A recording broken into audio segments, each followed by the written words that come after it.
तुझे अगर अपनी बेटी से मिलना है तो उसने जो हमारी उसूलों पर थूका है, तुझे भी वही थूक थूक कर फिर से चाटना होगा, वो भी इसी दहलीज पर।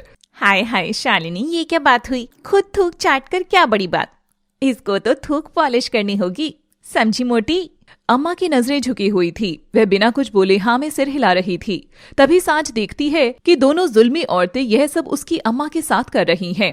अम्मा नहीं, तू यहाँ क्या करने आई है? चली जा यहाँ से, तू ये सब कुछ नहीं मानेगी। अपने बच्चों की खुशी के लिए कभी कभी जमाने के आगे भी झुकना पड़ता है बिटिया, और एक माँ को झुकने में कैसी शर्म।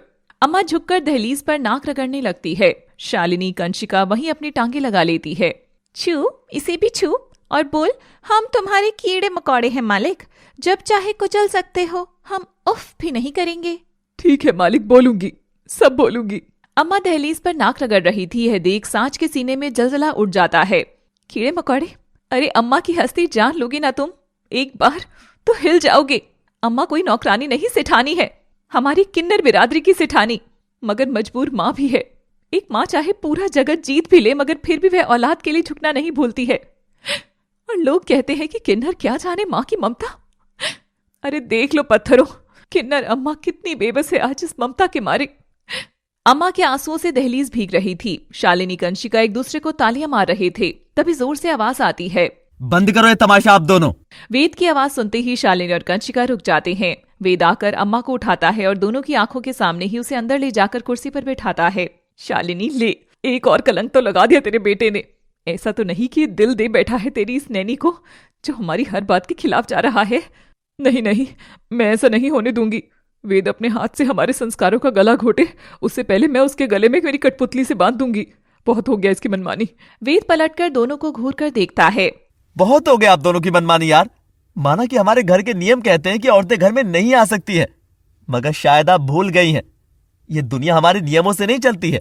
हमको दहलीज पर आए हुए मेहमान का इज्जत से स्वागत करना ही होगा। ऐसा नहीं होगा तो तुम तरक्की की कल्पना छोड़ दो। आज से तख्ती पर लिखा तमाशा बंद करो इस घर में। और शालिनी कंशिका मुंह बनाकर चली जाती हैं। वेद अम्मा के आगे हाथ जोड़कर माफी मांगता है।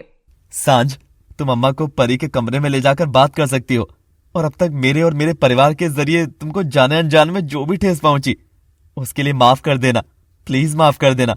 कन्या में जो ताकत होती है वो मैं देख चुका हूँ, और अब मैं किसी भी लड़की के मन को चोट नहीं दे सकता हूँ। वेद वहां से चला जाता है। वेद का बदला हुआ रूप देख सांझ एकदम चौंक उठी थी। ये वेद सर को क्या हुआ?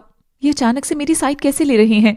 अम्मा सांझ के साथ कमरे में जाती है। वेद घर के बाहर निकल रहा था, तभी वह पलटकर सांझ की ओर देखता है और मुस्कुरा देता है। आई एम सॉरी सांझ, मैं क्या हूँ कैसा हूँ, काश मैं खुद को समझ पाता, पर तुम नहीं जानती कि मेरे मन में क्या है। और वेद बीते दिनों को सोचने लगता है। जब सांझ वेद की गाड़ी से टकराती है और शालिनी सांझ से बहस कर रही थी, तब वेद ने सांझ को देखा था।